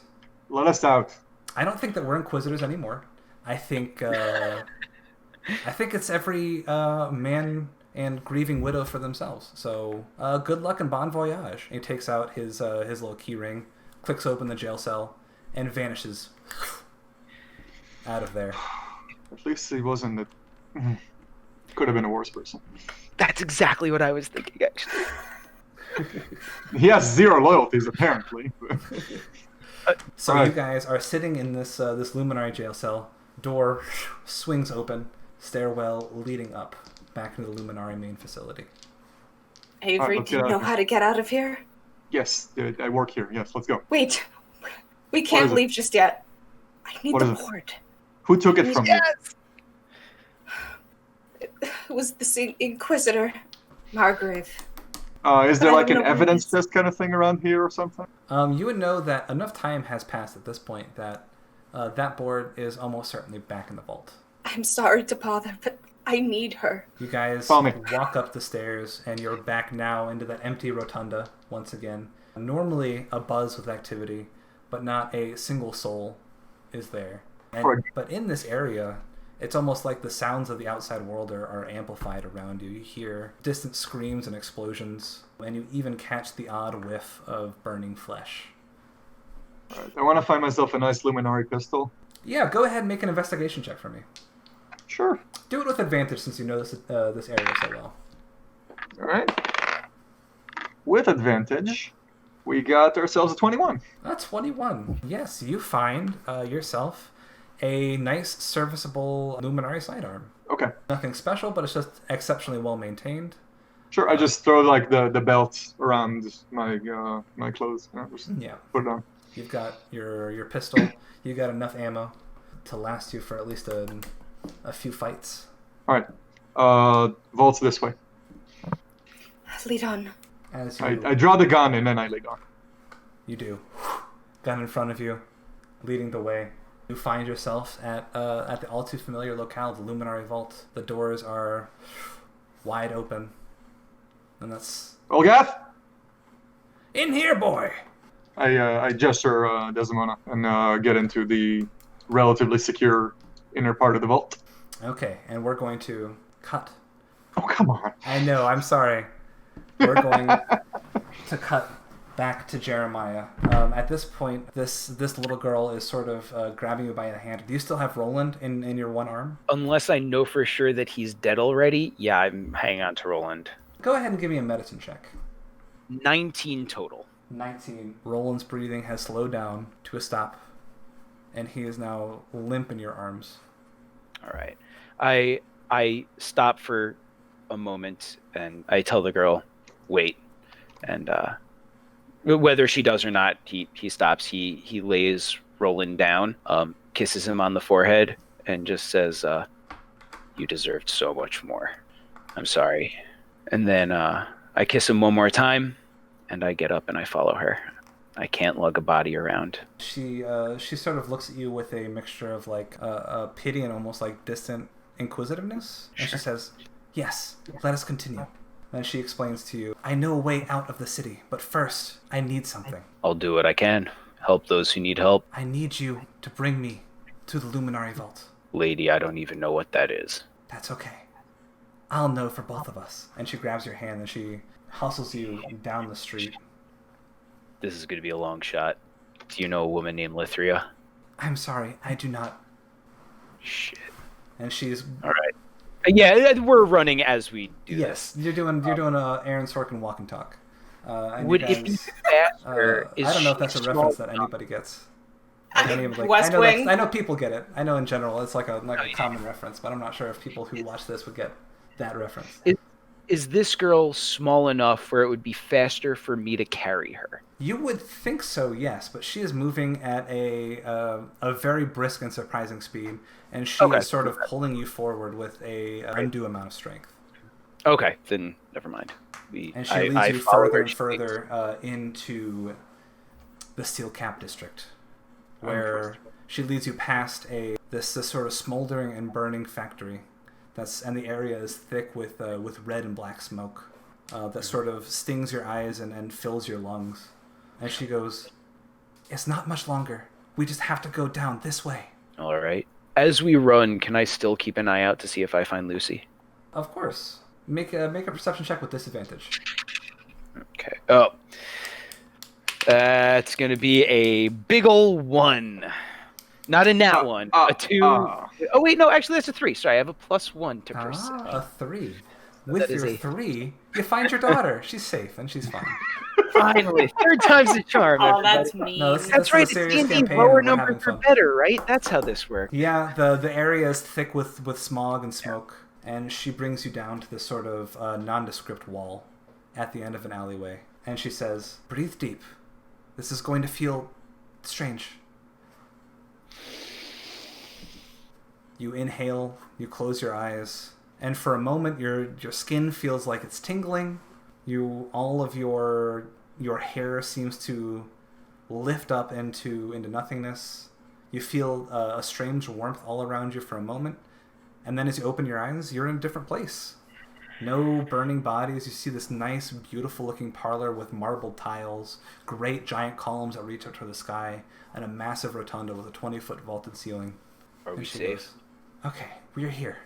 The vault is just down this way. Are we safe here? For the time being, yes. It will not be long until those creatures get to this vault. We must make quick work of it. And with that, we're going to cut back to Desdemona and Professor Avery Locke. You hear from deep within the vault, Olgaf's going, Locke, is that you? Come in! Get in here! Do you know what's going on, Olaf? You see the Olgaf steps out, and he's got the Stone of Ignifar in his hand, and in the other hand he's got the Stormbox of Elgoloth, and he says, I think we're under attack, boy. From what? I don't know. I've gathered so much. We're here for a couple of artifacts. We might need them. Well, better us than them. Yep. So I go in. First thing I do is I go for the board, which I just assume is in the exact same place because there's no reason it wouldn't be. Yeah, you go in to that same sort of nondescript box where the loose odds and ends they don't exactly know what to do with artifacts are in. And you pull out the board. Thing's been a paperweight for 3 years. Here you go. As soon as Desdemona takes it, she just clutches it real close. She just... You breathe in deep, and once again, lavender and lemon cake swirls around inside your head. And you hear a delightful voice. Mama, I missed you! And if you could feel like you were getting hugged by a ghost, you are getting hugged by a ghost. I reach for the shelves, I grab a little puzzle box, throw it in my pocket. What is this puzzle box? Oh, it's a storm box of Elgoloth. I might need it. You might need it. Who knows? You take a replica storm box of Elgoloth, throw it into your bag. And by pure instinct, I don't know what I'll do with it, I don't know what it does, but I go for the black sphere. In a moment of hesitation, you sort of meet Olgaf's gaze, and Olgaf's gaze meets your gaze, and then you both look to the black sphere, and then you both look back to each other. And he goes, I don't know what good it'll do you, but have at it. I just reach for it, I just grab it. And as you reach forward, with my one free has changed hand. about the sphere as it pulses outwards, and the green energy envelops your hand. And as you do, you see the shards of stone assemble to form this sort of archaic-looking stone glove. You would assume that this would be very heavy, but it has virtually no weight to it at all, as you feel an almost power surging from within. Well, it does something. Olgaf looks at you and goes, well, that's new. Feels useful. Let's get out of here. I'm staying behind, Locke. We gotta get out. If we don't leave now, we might never leave. No, I know that I'm going to die in this vault. That's something that I've made peace with, but I need to. It doesn't have to be today. That anybody who walks through those doors and is not a friendly and familiar face gets incinerated. It's going to be my dying gift to the Luminari. He takes his hand and puts it on your shoulder. Avery, it was really great working with you. I mean that from the bottom of my heart. Take care of yourself, Olga. Oh. For as long as you can. I'm going to take care of myself and a whole lot more. And he takes the stone of Ignifar and he shoots a jet up into the sky. And he goes, fire and brimstone, baby! You always did want to burn down the vault. Yeah. And as you guys are turning around, you see the strange sight of a little girl, no more than 12 years old, with dusty brown hair, roughly shoulder length, with a horrible burn scar over half of her face. And you see a farmer just drenched in blood. I'm not sure if I'm reaching for my gun or asking them if they're okay, so probably both of them. You reach for your gun and ask if they're okay. How do you respond? Of course not. Have you seen it out there? You came from outside. What's it like? What's going on? Undead. Monsters. Fire. Lots of death. Everybody's dying. Everybody's getting killed. We need to get out of the city. Well, we seem pretty safe here right now. Only for now. The little girl pipes up and she says, we will not be soon. Eventually, the ethereals will come for this vault, and we will be trapped. I need something. What do you need? It is a small glass coin with the power of a star inside. Who are you? I'm somebody with a plan. Good enough for me. Sorry, old man. I'll take a witch over nothing right now. You know, I think truly apostasy is the least of our worries right now. If I may ask, you got anything else? He just kind of like, Jeremiah just looks down at like his pitchfork. I mean, we can maybe get you some better armor, but as far as weapons, I don't have anything here you won't explode yourself with. You know, we have some armor that the Luminary foot soldiers would use. It's simple chainmail, but it's pretty and it's durable. I say, you'd be surprised at what I can do with simple. Locke can show you where it is on your way out. It's in the armory. I'll brag. Armory, yes. Yeah. I just nod. I'm Jeremiah. Locke. You see Olgaf is sort of rummaging through a box, and he goes, "Oh yes, Pirani's collapsing star. No idea what you're going to do with it, but here." He hands it to you, Locke, and he goes, "I trust you more than I trust her. Keep an eye out on her." make sure that she doesn't do anything crazy. That's what we do. So are all of you like magic or something?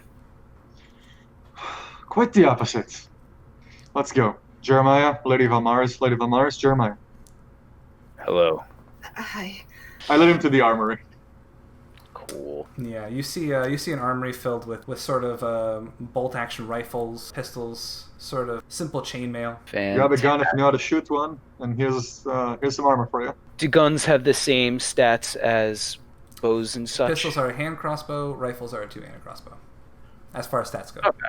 Here, take a big one. You want a big shooty boy? Yeah, I'll take a big shooty boy. You find yourself a nice, very simple bolt-action rifle with a simple scope attached to it. You see the little girl is sort of tapping her foot impatiently at the door, and she says, "We must hurry. They are on their way." What do we call you? She hesitates for a moment, and then she looks at you, and she says, "You may call me Emma. Good enough for me. Where are we going? The ethereals have blocked every major exit. We need to go through the sewers." Sounds reasonable. So Emma sort of grabs your hand and leads you out of the vault and back into the steel cap district. Again, you're sort of surrounded by this veil of choking smoke. Both in the smoke, you can see specks of vibrant green sort of flicker and fade away. And you can hear the steady shuffling and moaning as the undead sort of are filtering through this fog. If you can tell me where we're going, everybody stand behind me, and I just hold my my trusty pitchfork in front of me at the ready. Desdemona's eyes immediately go up towards the to Crown Hill, and she takes just a step forward and she looks to the others. "My husband's up there. He's in a coma. He can't flee. What about him?" There's nothing you can do for him that the guards of Crown Hill can't do for him also. Yeah, you see Crown Hill, and it is positively engulfed in flame. An absolute halo and wreath of flame is backlighting it. "Not him too. Not him too." And she just kind of repeats that to herself. And she takes a few steps back. I grab her by the shoulder and kind of like lead her along with everybody else. Okay, so as Desdemona is muttering to herself, you can hear the moans getting closer and closer. We need to go now. Emma, where's the nearest sewer grate? Wait, Breathe do I know later. where the nearest sewer grate is? You would I work here. surmise that that where Emma is leading you is towards Fair enough. the sort of Alright, lead on, Emma. open sewer grates that are near the end of the steel cap district. Desdemona, as you are sort of clutching your board and muttering to yourself about your husband, you feel a fleshy appendage sort of grab you by the shoulder and sort of attempt to drag you away. Hold up. Oh yeah, do you have Hold up. Alright, she makes a sound, we'll turn around. I was gonna say, does she say anything? Well, I think I got something for that actually. a thing. A thing to it. Yes, a thing. Trying to see where it is here. Is this an attack, technically? This is an attack. Okay, this undead creature presumably needs to make a wisdom saving throw. This undead creature is not very wise at all. But it rolled a 19. So it's got a -1 to wisdom, so it makes it an 18. Fine. Then it hits. It gets me. Okay, so the attack roll was a 13 plus 2, which beats your AC. Yep. It's only going to deal 1 damage as you feel sort of just simple claws, not claws, simple like fingernails sort of rake against your, like the side of your face down your cheek. And it's drawing a little bit of blood, but not entirely too much. Do I have a second to react to that? I believe you already used your reaction. Is whatever you were doing a reaction, or are we just like reacting as in you're gonna say something in character? Reaction as in do something about that. So let's talk about it. What do you want to do? Well, if we're all back, I mean, is she by herself? Like, where's everybody else? So tell me your marching orders. We know Jeremiah is in the front. Jeremiah would be between wherever the danger, like if we know that people are coming from behind us, Jeremiah would have been in the back. If we know that, like he wants to So they be might be coming from all directions. I Yeah, that's the assume. thing, is Right, you're which sort is of in this thick haze of smoke. And you Yeah, then Jeremiah you would hear probably be moans up coming front. from all around you. Yeah, Jeremiah would probably be up front. So, what is it that you want to react? Keep in mind that you can't see what just attacked you. You just know that you got clawed. You got sort of raked across your face. Yep. I mean, just her first instinct would just to reach up with her free hand and don't touch me, and let out an eldritch blast in the direction of whatever it is. Okay. Or was. You all see the perplexing sight of a purplish violet beam of light streak off into the middle of the smoke. Make an attack roll at disadvantage. Yep. I rolled 2 16s. Oh. I'm not even kidding. Nice. Then go ahead and roll damage. Yay! Yeah. That was wild. All right. It's only 2. Only 2 damage. Your streak of light bursts out from the center of your palm as you see it. It eventually makes contact with a fleshy target. As you see it gets lit up in the middle of the smoke, you can see the entirety of its human shape. You see just sort of like a chunk of its like rib cage get blasted through, and it sort of staggers backwards before moving forward once again. And you also hear the moaning around you sort of intensify as a lot of these undead are now drawn to the source of that blast. I'm sorry. Please, let's go. We need to go. Keep moving. Okay, can I shoot the thing? You absolutely may. Make an attack roll at disadvantage. Why disadvantage? I'm not adjacent. Oh, smoke. Okay. Smoke, yes. Sure. We're all technically blinded. Well, you know what? In that case, instead of making an attack roll disadvantage, I'm going to fire off one of the special rounds I can fire from this gun. Oh, doing Inquisitor And stuff. whatever it is going to make a... Believe it or not, they're not very dexterous either. What? Excellent. It got a 12 with a -1 modifier. It's 11. That's not good enough for my save DC. So what happens is I point my gun and I manipulate a little bit, and I fire off this like radiant blast of energy that just streaks the thing and just kind of blasts through it, and deals 3 radiant damage. Nice. So it's actually going to deal 6 radiant damage. Double nice. It is a zombie. So yeah, you reach into your ammo holster, grab one of your special rounds, load it into the chamber, fire, streak of light, as you see this zombie sort of, almost the entire top half of its body gets blasted all the way through, as its legs sort of shuffle to the ground, as the top half of its body just starts ambling towards you, very weakly, very limply, as again, Move. the moans intensify. At this point, we just keep running. Go. Yeah. Okay, Are you I'm going hurt? to ask Jeremiah to make either a perception check or a survival check. Ooh, I will do survival. Please tell me someone in this party has a decent perception. Another quick question: was I able to get like a shield and stuff from the armory? Sure, you can have whatever simple I feel armor like it is. Yeah. Okay. I just want to check. Definitely just like a simple like wooden buckler. Yeah. Just so I'm looking at the correct numbers on my character sheet. That's all. Survival is 10 total. 10. As you are walking through the thick haze of smoke, you wander directly into an undead who was turned around and unaware of your presence until you walked into it, and then as soon as you walked into it, it lashed out. Of course it does. I got a nat 1 though. Nice. So you're going to see it sort of clatter against your shield and sort of slide off and keep on going in the direction and sort of stumble forward and land on the ground. And DM, just so you know, my new armor class with chain armor is now 19. Jeez. Level 1? You Question got that defense... I've got defense combat fighting style? style. Yeah, Jeez. defense fighting style. Okay. That one's Solid. pretty great. Yeah. And the feat I took was toughness, because I am going to find a way to we're break all you. going to tie it. Oh, I know, but... Don't think you can find a way around death just because you got a high AC, boy. Hey, man. So I'm just not going to make it easy for you, that's all. As you are wandering through the smoke, you can see it starts to dissipate up ahead. Oh, the thing after it attacks me, we can just kind of push past it? Yeah, since it got a nat 1, I'm saying that it clattered against your shield, and the momentum of you pushing it off with your shield sent it sailing right past you. Mm-hmm. Real quick, was Desdemona injured? Yes, Desdemona took a little. She took as you guys sort of make it out of the smoke. You can see Desdemona has what looks like fingernail scratch marks from right below her eye down to like the nape of her neck. Oh God. So I reach over to help her. Like, lady, you seem to be injured. And as I reach forward with my left hand, one of the black shards just kind of like shoots out, and just kind of like comes to a standstill next to her face, and just shines a little green light before coming back to the gauntlet.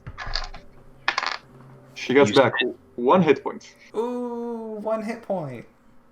It's not reliable. Yeah, you can see the scars on your face, or the scratches on your face, sort of suture to like a very soft scar. Was that magic? I believe so. I thought you said you weren't magic. I'm not. This glove is.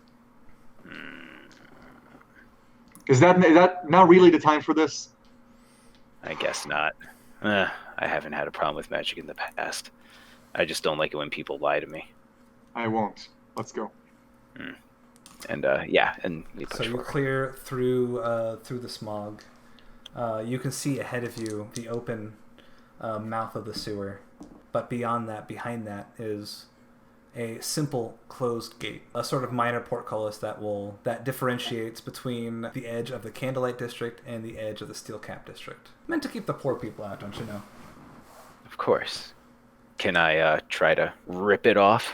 Yeah, go ahead and give me a strength check. It's going to take a Herculean feat of strength for you to lift this, but... May I use athletics, since this is pushing and pulling? You may use athletics. Of course you may. Thank you. That would be a 21 total, good sir. A 21 total. I'll tell you what happens. You feel this gate underneath your fingers. You muster all of your strength, and you can feel the gate buckle a little bit. It moves a few inches upward. This is going to be tough. And as you say that, you see waves of undead slowly clambering towards you. Shout And lock. At the edge of the smoke, you see a flickering green light sort of flicker a little bit, and you see a vague shape that seems to be horrifyingly disfigured. Lock, second set of hands would be helpful here. Emma, is there anywhere closer? If we do not get out of the city soon, we will all be engulfed in fire. It's either here or nowhere. There's a little portcullis control at the top of this gate, and you see there's a guard sort of slumped over it. How this is going to work is there's going to be a necessary threshold for you to be able to scramble under the gate, and another threshold for you to walk through the gate. It's going to take a certain amount of turns for you guys to get that open. You see Emma sort of postures her hands out, and you see sort of strips of this pale green energy snake out from her hands and into the corpse as it sort of twitches to life. And the corpse just sort of starts yanking down on the portcullis controls. I'm going to keep trying to lift them up to, you know what I mean? Yeah, keep absolutely. trying to pull it up while the guard, quote unquote, guard is cranking it to try and get this to go as fast as possible. So, Guards before just you do cranking. that, I would like everybody to roll initiative. Yeah!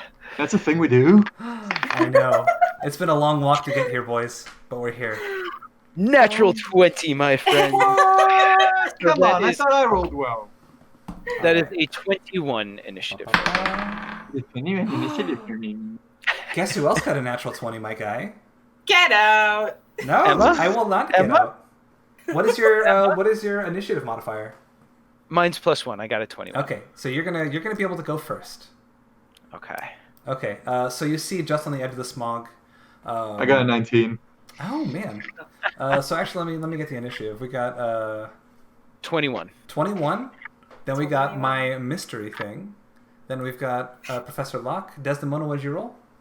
13. 13. Then Desdemona, and then Zambinis, if you will. So you see, I will not, actually. no, Yeah, I will not. the hordes of the undead shamble towards you. Zambonis. You see, there at the edge of the smoke, you can see 3 and 4 and 7 and 12 as they just sort of shuffle into view. What seems to be an almost endless amount of these corpses shuffling towards you, one belabored step at a time. And the first move goes to Mr. Jeremiah. Mr. Jeremiah, what would you like to do? Alright, so first question, do we know how long it looks like it'll take for them to get to us? Because they're slow zombies, you said. Yes. So, if we want to get a technical term, zombies have a movement speed of 20. So Okay. they can move 40 feet a turn without attacking. Sure. So And it's they're going to about- be 1 turn of movement for them, and then they'll be on top of you. However, And then they'll be on us. Okay. I'm going to note that these zombies are staggered. I'm not going to say 12 zombies are going to get on you all at once. Okay. It's So going to be just- a few zombies, and then if you don't deal with them in time, there's going to be more. Okay.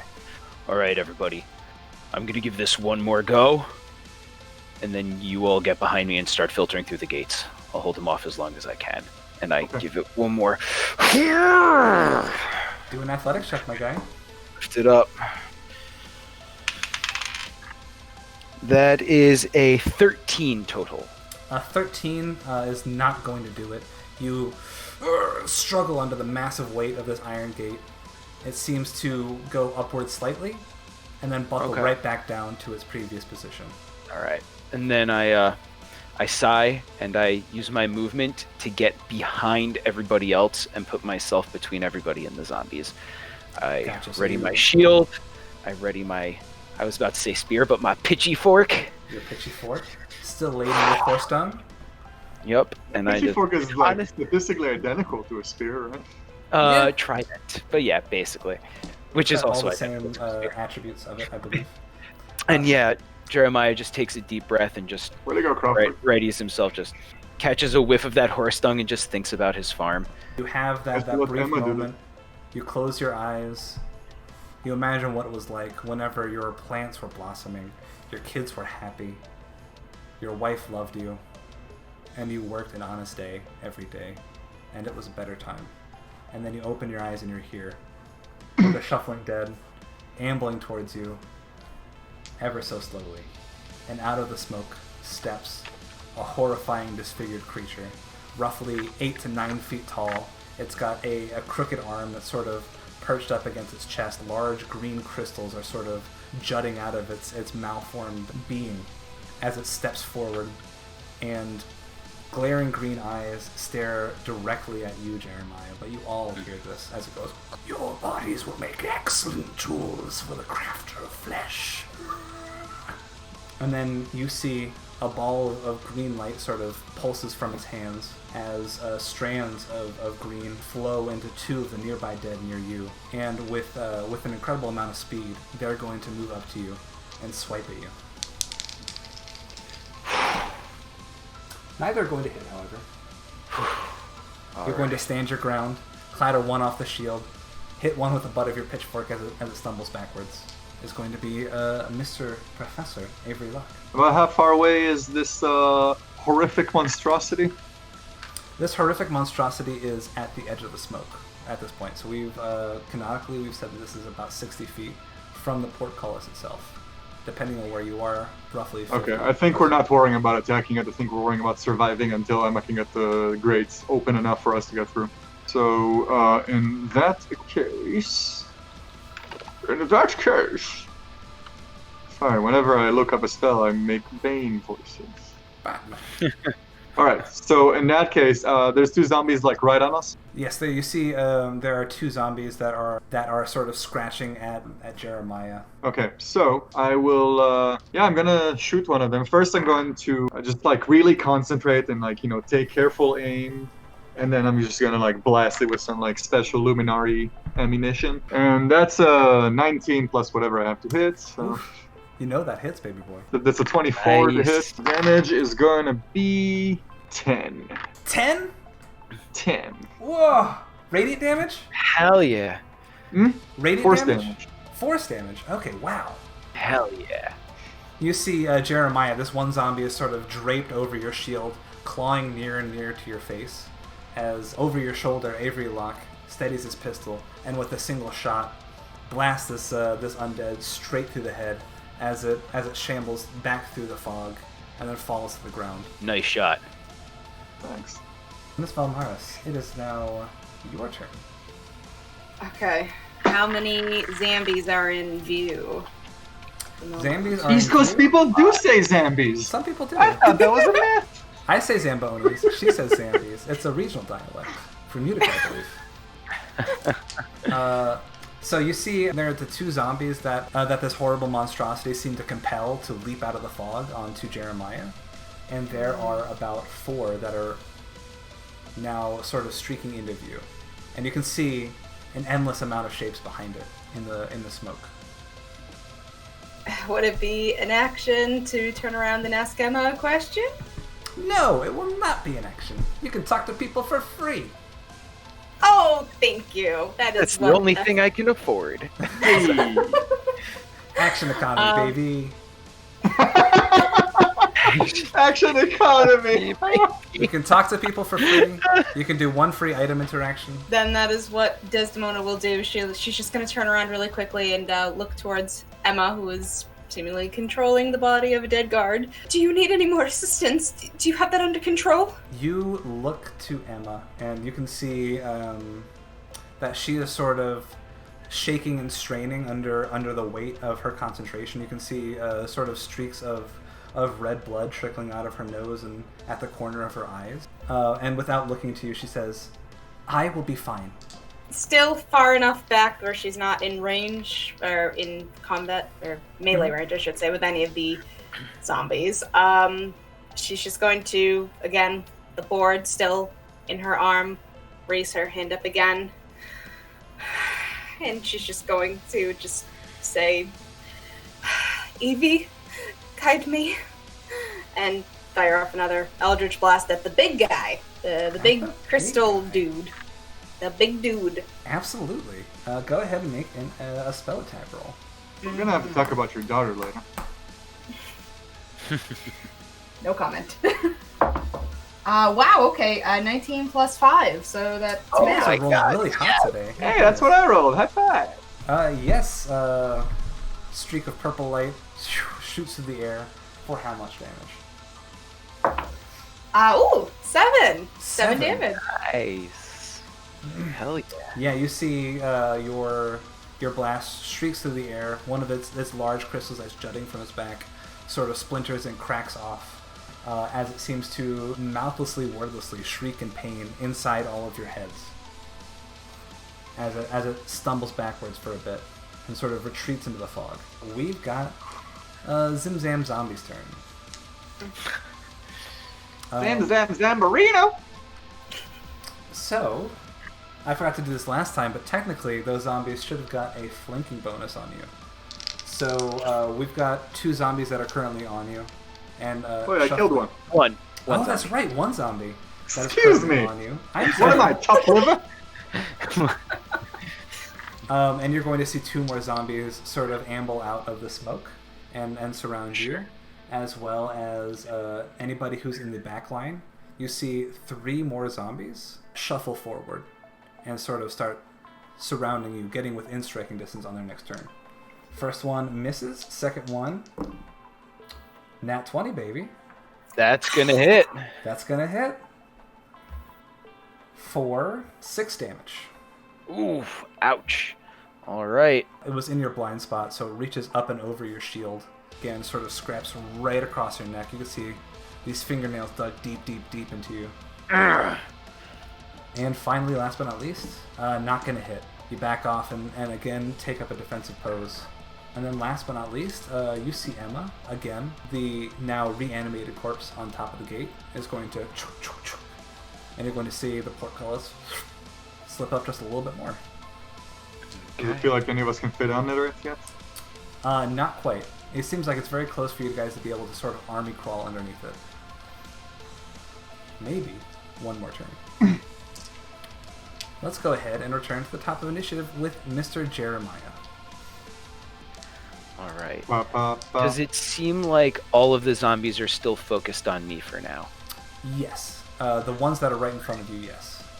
There's some that are sort of outside your periphery that are marching towards Desdemona and Avery. All right. I don't want them to get attacked, so I think it's best if we start taking out these first, so that I can keep them all on me. So I lash out with my pitchy forky, my poopy pitchy forky, Pitchy forky. Give them, and that's gonna hit. That is a 22 total. Yeah, man, you guys are rolling super hot. What's the damage? What's the frequency? Thank Cannon? Another 6. A mighty purchase in that one. Skewer right through. It's going to stumble backwards before, again, sort of mindlessly walking forward.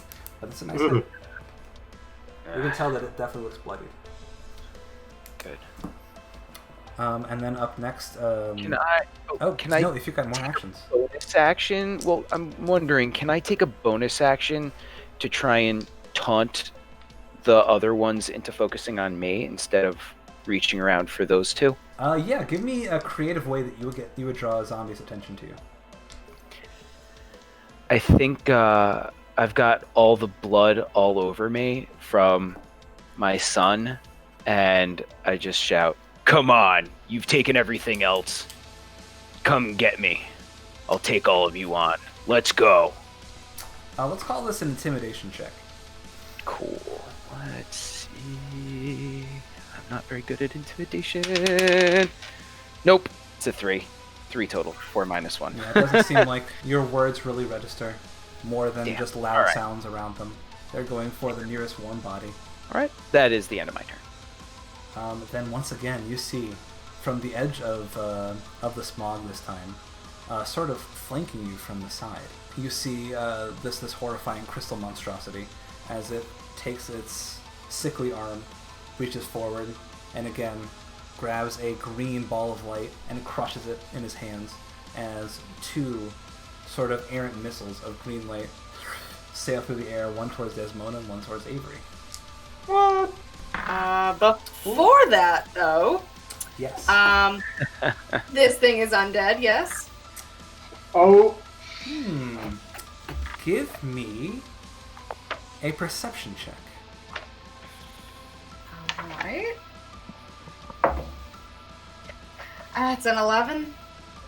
You think that it might be. It certainly looks undead. Well then, that would have to make a wisdom saving throw if it's going to attack me. Is it specifically against undead? Is that the deal? Yep. What would that look like? The mindless undead. Do you want me to read like the actual description Yeah, if of you what don't mind. this is? Yeah, no, absolutely. It says, if an undead targets you directly with an attack or spell, that creature must make a wisdom saving throw. On a failure, they must choose a new target or waste the attack or spell. On success, or if you target the creature with an attack or spell, the creature is immune to this effect for 24 hours. So it's literally any undead that attacks me. It's not a spell, it's actually a feature with the special warlock pack that I have made. It's called Among the Dead. So what you're going to see is you're going to see the ghost of Evie sort of snake her way through the air, turn into a wisp, and sort of surround this creature before diving into its being, before it retorts within your head. You think me weak? I think you are a tool. As the errant missile, as Evie snaps out of there, seemingly having no effect as the missile sails through the air. No. It rolled a 19 and gets a +3 to that hit. Yeah. Getting out my slightly bigger dice, my square-sized Oh, dice. Roll the let's one. not You roll do the one. that. It's fine.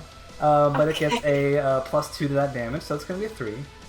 And the missile flying through the air towards Avery snakes its way through the air before zigging back around and hitting Avery, or attempting to, but missing.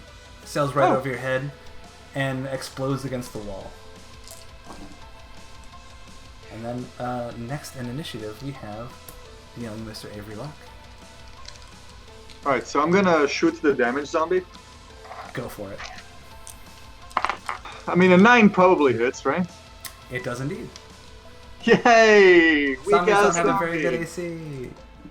Yes. Hooray! Negative dexterity and no actual armor. Yeah. Alright. These are just sort of peasants and noblemen. It's gonna be 2 damage. I'm gonna tell you what, this bullet is going to graze right past its shoulder, and it's going to continue marching forward. Not quite dead. Alright, kids. I'm not a gamist, but they have 9 hit points. Alright, and then I'm going to consciously try this. I'm gonna like point my glove at Jeremiah and try to shoot one of the little green stones, and I do that. And it kind of, shines some green radiance at his neck before returning to the glove. Here, gains 1 hit point. Hey, Yeah. I'll take it. A little bit of blood trickles back into your open, gaping, festering wounds. Miss Valmaris. I'm not good at using it yet. Hopefully you get a chance to. All right. What's the dealio? What are we looking at? So we still got some zombies. We still got the big dude. Yes, you and Avery are now beset with zombies who are going to be within striking distance of you next turn. Jeremiah looks like he is holding. He's got 2.5 on him. Yeah, he's got 2.5 on him to sort of swing and trying to chew through his armor, but mostly failing. And then you have sort of darting in and out of the shadows this horrifying monstrosity that seems to manipulate some sort of energy. Yeah. Is the bigger one potentially controlling these other ones? Ooh. Visible? I would like you to roll in either a perception or intelligence. I think it would be perception. Yeah, that would be a little better. Yeah, Desdemona's smart, but she's more perceptive. Okay, someone's evil. training perception. Good. That's a nat 20! Yes! Yes! That's 24! So, Oh, nice! I'm going to tell you several things here. Yes! Whenever Evie dived into this physical being, hoping to rebuff it, you see Evie sort of got shot out and back. But you now have like this sort of weird link with this creature. You can peer beyond it, and you can see that its fleshy exterior is just that. It's sort of like a shell or a husk, but you can almost see this green pulsing heartbeat within. And you can tell that is truly the creature. But beyond that, you see sort of branching out from that green heartbeat are these thin strands of green energy that snake in to the other undead around it. And they seem to be getting their marching orders from them. And finally, I'm going to give you one last thing for that juicy nat 20. It seems to be the exact same energy that Emma is using.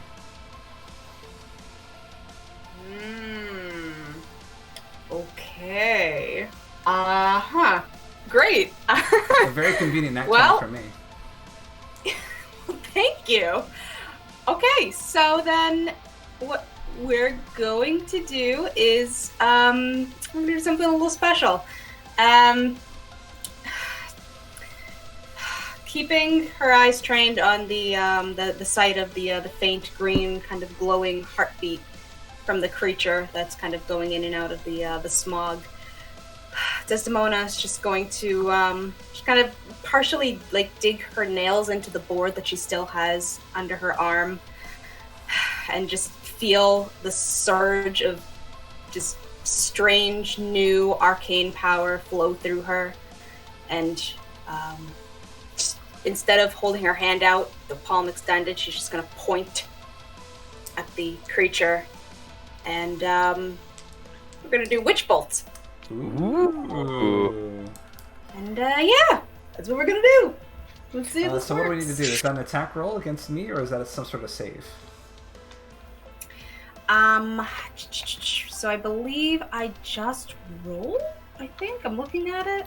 Yeah, Witch Bolt. Yeah, I just rolled. Beautiful. Alright. Okay. 16? Certainly hits. Yes. All right. Oh, baby. Alright then. So we're doing 1d12 lightning damage. Ooh. That's a 12! Yes. Seriously? Oh, Not nice. kidding you. Oh It's my a God. 12. I don't know if you can see it. So good. Okay, wonderful. So, do you get your spellcasting bonus to that as well? No, it's just, No. it's 1d12 damage. It's just 12. But she gets to sustain it next turn if she wants. Yes. You arc your finger out. A bolt of lavender lightning shoots from the tip of your nail out, arcs through the night sky, and directly finds purchase on this fleshy creature. As it snakes its way into its skin, you can see another one of its crystals sort of shatter and break, and you see just a large chunk of its flesh explode as well. As it sort of ambles backward a little bit, staggered by the amount of damage it sustained. And all of you hear this horrible guttural yell inside your heads, and then it whispers, "My death solves nothing. Your kind is still doomed." I believe him. As so this thing is on death's door. It is very, very close to being dead. You can see that the fleshy exterior is barely holding on, as you see sort of green pulsing innards seep out of its now gaping wound. And additionally, with that big bolt of damage, you can see a lot of the zombies around Jeremiah sort of get stunned and stupefied as they stagger backwards. Really quick before my turn is over, after seeing this all, Desdemona's just going to shout over to Jeremiah, "Mr. Jeremiah, finish this!" Beautiful. Yes, so what's going to happen now is these zombies are going to attack with disadvantage, canceling out their flanking bonus. You're going to see a few more of the dead crawl through the smoke. You see now there's sort of this black mass, this sea of undead, right at the edge of your visibility. But a few more make their way out of the smoke. The three that are on Jeremiah lash at him.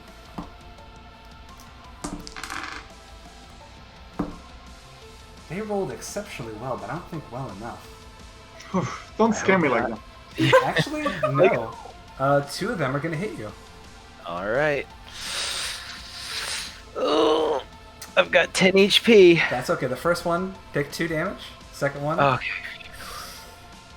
take 5 damage. Maybe 7 Yeah, you total. said that's okay. That's not okay.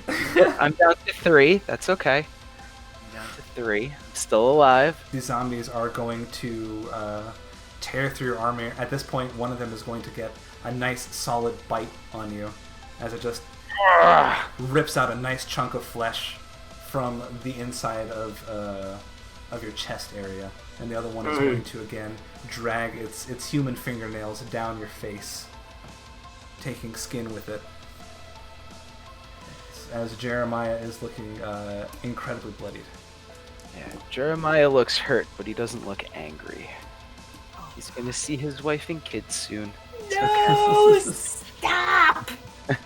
Emma once again struggle with the guard to chunk chunk chunk. Once again gets that portcullis up. You can tell now that it is at a point where people can crawl through, sort of army crawl through. Mr. Jeremiah. Jeremiah, go. We got an opening. So you can take Jeremiah a is- disengage You know action. Jeremiah from is not zombies. going to be the first one out. Jeremiah is never going to be the first one out. Yeah, we're all First- going at the same time. It's fine. Jeremiah is going to first use a bonus action. I am going to use a bonus action to second wind. Ooh. Oh. You have that at level Let's- 1. I forget. I take a moment, deep breath again, collect myself, and let's hope I for imagine the this best. deep breath where you collect yourself is again one of those moments where You're Yeah, not I here. imagine- You're back on the farm. Yeah, I think back to the last really nice stew that we had before Lytheria left, Oh, and just how good and warm and how full it made us, how delicious it was. And for a moment, even the smell of the horse dung just reminds me of the smell of that stew, that delicious, delicious stew. And it just gives me the strength that I remember that food once gave me in the past. Once again, in happier times. I'm not crying. Well, let's see how much health I get. Ooh, 7 health back total. I'm back up to 10. there we go. Nice. All right, now I don't feel like I need to pull my punches. And I... Go. We're covering you with guns. So I'm going to tell you that only the people that are right next to the portcullis are going to be able to get through. The way that it works with this figure sort I'm of too like big army anyway. crawl action is going to have to be your movement and your dash to sort of maneuver your way to the other side. If you wait Okay, till so the how about- opening is more, you can do it in one movement. How about you disengage and you just walk to the portcullis and cover our escape? That's what I was thinking, actually, yeah. I'm going to disengage, and I'll move back towards the portcullis, and I'll help... I will... I know I can't actually take the help action because my action is to disengage, but I will, quote unquote, prepare myself to help get everybody through. Gotcha. You sort of back them off with your shield. You see the stunned dead that are right around Avery and Desdemona that are just now sort of coming back to grips with what they are and what they're supposed to be doing. And it is now Professor Locke's turn. So once again, your army crawl under this portcullis is going to be a movement and a dash. Okay, I use my move in action to get to the other side. All right, you get down in your belly, laboriously crawl through, and you're on the other side. I take a look around. What are you looking for? Threats. Threats? Yeah, you can see you are surprisingly clear on this side. It seems like a lot of the danger is sort of focused away from the edges of town and more closer to the city center. Ms. Valmaris. Okay. So I wouldn't be close enough to not have to dash and take the action to dash. No. If you're next to the Okay. portcullis, you gotta take a dash action to army crawl. Okay. That's the that's fair. sort of intrinsic rules of this encounter. Is it's going to be a bigger opportunity cost if you don't wait until it's at a reasonable level. Yeah. No, that's fair. Basically, need to use more movement. Yeah, exactly. In that case, then the Witch Bolt spell drops on that giant creature, and Desdemona she doesn't look back. She goes through. She gets down and she crawls through. Just real quick, does recasting it, is that an action or It's an a bonus action. It is an action. Okay, never mind then. So Desdemona will one day leave us all was- behind to I was cover her hoping. escape. Yeah. you get down again on your belly. You're able to laboriously pull yourself up with your forearms and get to the other side. You look down at your morning dress and it's now covered in dust and dirt. I help pull her up. And yeah, you see that the helpful arm of Avery Locke get you to your feet. Thank you. We have to get the others. Right, what are the others doing? So, you're going to see now the zombies that are right around the portcullis are going to go sort of snap back into reality a little bit. The ones that were near Jeremiah are now going to march forward, so they're within striking distance. And the 3 that are in the area, 1 is going to go for Jeremiah, and 2 are going to go for Emma. Okay. No. Alright, so the one that goes for Jeremiah is not going to hit. He's just going to clatter against your shield as you rebuff him effortlessly. And the 2 that go for Emma, since she is concentrating on her spell, they're going to be able to attack with advantage. Oh, goodbye, Emma. It was nice knowing you. First one misses. Yes! Just Yay! kidding. It's good to still know you, Emma. Second one is going to hit. No. For a solid 4 damage. Okay. Yeah, you're going to see this undead sort of latch around her and sort of just tear at her with various sort of sloppy scratches all across her body. And you see she doesn't even really wince or anything like that. You see they sort of scratched up her arms that she's holding out prostrate. You see they sort of scratch along her shoulders, but she's still concentrating that spell. Blood slowly trickling down the side of her face, her arms sort of shaking, but she does not flinch from the damage that she just took. Good girl. And then it is Emma's turn.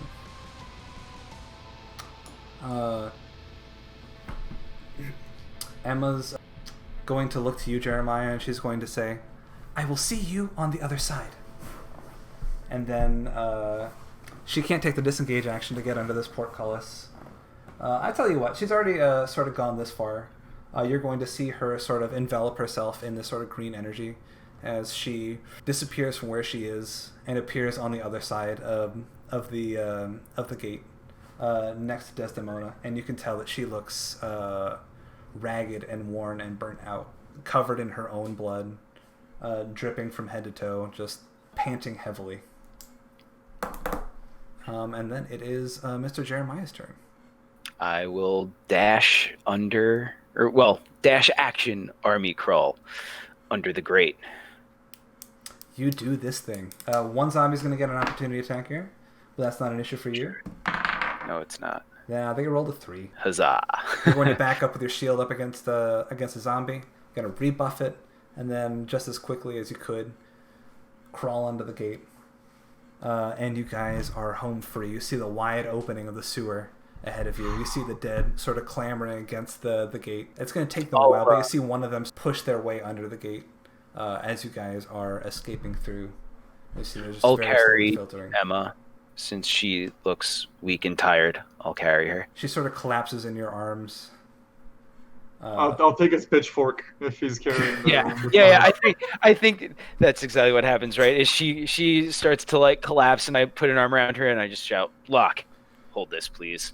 No, I was already reaching out. Like Perfect. when I saw her collapsing, I was like, "Give me a pitchfork." Yeah, and I scoop Both her up. equally heroic things. Locke knows who has the 10 strength and who has the whatever strength. Right. Locke grabs the pitchfork heroically, while Jeremy grabs the girl heroically, and Desdemona clutches her Ouija board heroically as we run through the sewers heroically. And you run Right, Sir Robin, run, no way. Indeed. You are sloshing through waste and refuse. The stench of these sewers covers up for a moment the smell of smoke and burning flesh that seems to pervade all of your senses while you were in Malmouth proper. You can see behind you some dead are filtering in through the mouth of the sewer. And you can see behind you that same horrible monstrosity with the cracked crystals steps out into the mouth of the sewer. And then in your heads you hear its voice one last time as it goes, "You only delay the inevitable." And that echoes around inside your skull. As you guys slosh your way through the sewers, you eventually find the other side. It's below Malmouth proper, but warily you climb up the hill to see on the horizon Malmouth scorched and falling apart, buildings collapsing, distant sound of people wailing in pain and misery. But then you look beyond it, and you see, to your horror, that it is not just Malmouth that is burning. The entire world is on fire. No. Hello, everybody. I want to thank you from the very bottom of my heart, the most sincere thank you that I can possibly give you for listening to that episode and hopefully enjoying it. If you want to support the people who made this podcast or vodcast, the best way to do that is patreon.com/armoredotter. Go there, give me your money, sprinkle it into the ground, hope it grows into a great big money tree. As of right now, it's literally just a place to give me money. However, in the future, it's going to give you exclusive content, including, but not limited to, having your dear old Uncle me host and Dungeon Master a one-shot specifically for you. So definitely come by, scoop that prize up, parade it around in front of your friends. If you got that Jeff Bezos money, if you got fat stacks of Jeff Bezos' bills, come by twitch.tv/armoredotter and give me your Twitch Prime subscription. And then you can go off into the sunset, never to be seen again, or you can hang around, watch me play video games up to 5 times a week. I'm always on there, playing generally Grim Dawn, but also doing other stuff as well. All sorts of wacky shenanigans and hijinks happening at twitch.tv/armoredotter. You know you gotta be there. If you want to get the most up-to-date information about the Grim Dungeons and Dragons campaign, go to Instagram and Facebook at Grim Dungeons and Dragons. That is at Grim Dungeons, the letter N, Dragons. Follow us at Instagram and Facebook. I want to give a special thank you to everyone who participated in this campaign.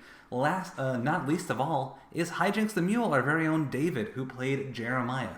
He is streaming all the time on Twitch at twitch.tv/hijinksthemule. Go drop by his channel. He's doing all sorts of excellent things, including crazy, wacky Dungeons & Dragons campaigns where you, the viewer, can interact with the campaign. It's incredible. It's weird. Definitely give it a view, for sure. Definitely also give your love to Reddit user u/Vardra. That is Vardra on Reddit, who did the excellent key art for Desdemona Valmaris. It is incredible, it is lovely, it is emotional. If you like that kind of art, consider giving Vardra your money if you want to get a commission done. Consider giving Vardra your business. If you ever need any art done, fantasy or otherwise, I definitely recommend Vardra. I also recommend Roxanimate, who did the incredible art for both Avery and Jeremiah. Both those arts, incredible, lively. I love them both to the very, very pits of my heart. If you want to give Roxanimate some love, follow them on Instagram at Roxanimate. They do incredible art. They have exciting stuff in the pipeline, and I cannot wait to see what they do next.